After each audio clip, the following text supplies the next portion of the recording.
Well, it's that time again. Floozyspeak, what's going on? I haven't had an update in a while, and I know it's been chaos for everybody.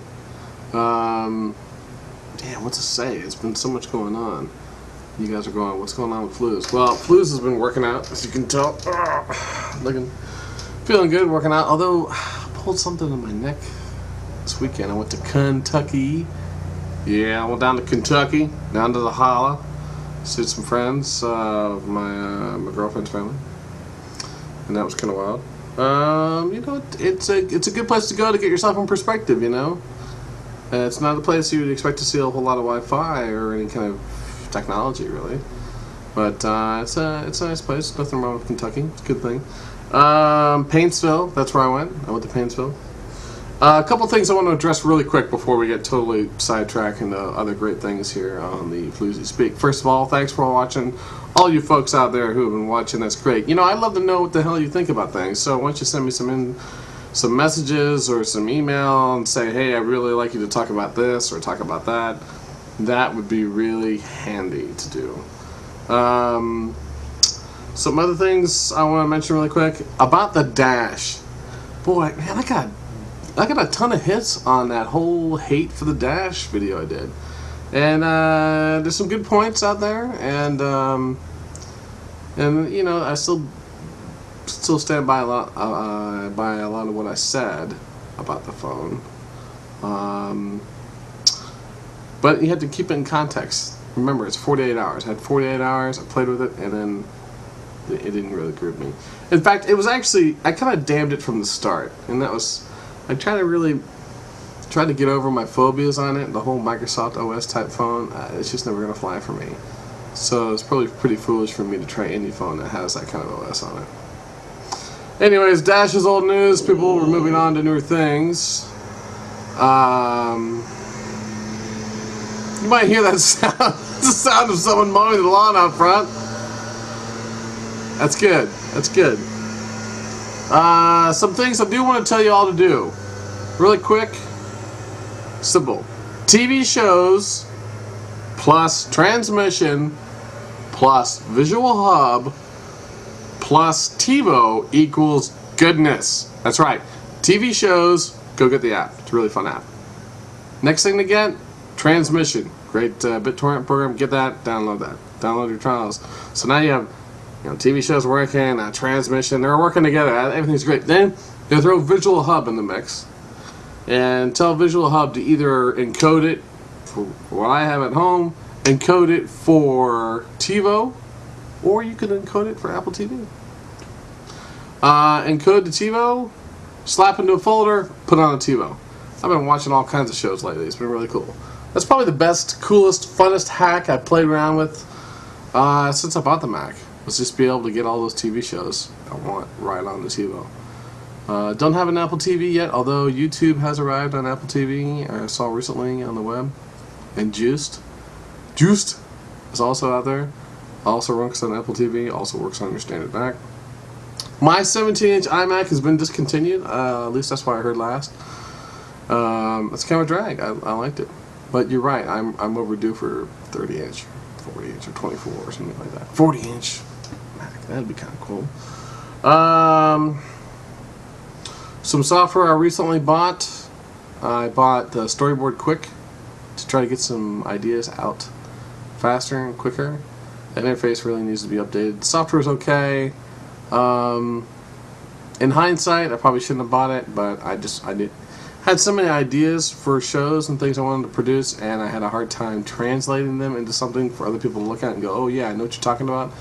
And so that's what I use storyboardquick for. I probably could have drawn it and stick pictures and done better. But you know, when it comes to software, if you're like me, you get that bug for it and you got to get it, and then you buy it. Other things that's going on here for me. I've been messing around with Operator 11 versus Mogulus. Operator 11 is kind of like a Ustream. It's kind of like a whole Justin TV thing where you create your own little TV show and all your friends have webcams and you intersplice your webcams and you create your own little broadcast. And right now, Operator 11 has a lot of that fringe MySpace freakdom on it. There's a lot of freaks on there. But there's some sane people, but there's a lot of unique folks. Culturally challenged people, maybe. That's a better word for it. I don't know. I'm freak too, so I guess it doesn't matter. But yeah, some interesting folks on there. So there's a lot of interesting shows on there. Operator 11 is very social, networky, it feels a little piecemeal at times, but it seems okay. It seems like it works. The other tool is called Mogulus, and that is more of a Flash-based, go and create your own little channel studio thing with graphics and bumpers and titles and all that kind of stuff. It's a little more polished than Operator 11 in some ways, and in some ways it's not. So I think Operator 11 is much more on the MySpace, video generation thing, and Mogulus seems more about, broadcast TV and a Flash browser. Both are in their infancies. Both of them need to work on helping people figure out how to use the technology. And Mogulus has its own little world of terminology and things, which are probably great for people who are broadcast minded. But if you're going to get it to the masses and have everybody and their mother use it, then you need to kind of just one set of ideas or ideologies or something, or at least explain to me what the rules are. What are the rules of the system so that I can get in there and get out? That's the idea. Other things happening in the Floozyspeak. We're running into summer here pretty soon. And with that comes ideas and things to do in the summer. So some cool camera stuff happening. I've been playing a lot with motion.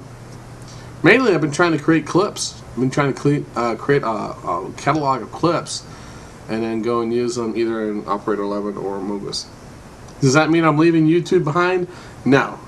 YouTube is still going to kind of be around, and I'm still going to be creating the Floozyspeak shows on here. But I would encourage you all to go and check out Operator 11. It's operator11.com, and Mogulus, which is mogulus.com. And there's other things out there as well. I think Justin TV is going to have its own platform at some point, which kind of makes me start thinking about webcams a little bit. The webcams themselves haven't really innovated a ton. You can buy little ones. You can just put them on top of your computer. You can put them on your desk. You have them embedded in your Mac. But if we really are going to go to this 24-hour broadcasts, nirvana state, we need to innovate that type of technology as well. They just need to be more flexible, more wireless. If I had like a wireless webcam I could put anywhere in the room, that would be kind of groovy. So that needs to be just more readily available. The other thing that needs to be readily available, which I think is hugely important on the scene, is better use of the whole audio shebangness. Because right now the way audio is working is most people are like, they got their headphones on and they're like, oh, I think this is really great, here's another thing, and it's not making a whole lot of sense. So it's kind of like the Skype page. You go to Skype, Skype usually recommends a couple different headsets to use. I want Operator 11 and Mogulus to do the same thing. Partner me up with technology. I don't care about the price. Partner me up with technology that if I bought, can make me exceed at your service. And you're probably saying, oh, that's a lot to ask for people. It isn't really, per se. As long as it's dual purpose, dual usage, just tell me what I gotta do. Tell me the rules of the system, tell me how I can succeed at the system, tell me how I can believe in the promise, tell me how it all goes together, and then I'll get on your bandwagon. But if you don't fill all of that stuff out and leave me to basically, try to find my yankadoodle-doo in a closet that's spinning through time and space on a Doctor Who channel, I don't know. I'm not going to be able to find it, and then I'm going to get confused, and then I'm going to go back to YouTube and create a rant. So that's all I got for you guys. Working on is good. Thinking about trying Trainio. Anybody have Trainio? Trainio or something like that? Pulled something in my neck this weekend. Let my girlfriend drive my Mini all weekend long. Played a lot of Mexican dominoes. Mexican train dominoes, even. Probably thinking, why? It's actually a lot of fun. In fact, you could even play them in like the 3 feet of the pool. You know what I mean? Instead of doing a tea party, play dominoes on the bottom of the pool. Come on, that's a blast. Couple books I'm reading. You can't see the cover of it, but I'm going to show it anyways because I'm at 11 minutes. This is the 4-hour work week. I'm reading that, and I got a book from my brother. Can't wait to give it to him. The Black Swan. Started doing some investing in stocks. I might have a show about that. I'm going after all the weird venture stocks out there. Some trippy stocks in China I'm going after. The whole scene is it's getting bigger and bigger. So you guys all good? Hair is still the same. Still wearing gray shirts. Next time around I'll wear yellow for you. Thanks for watching.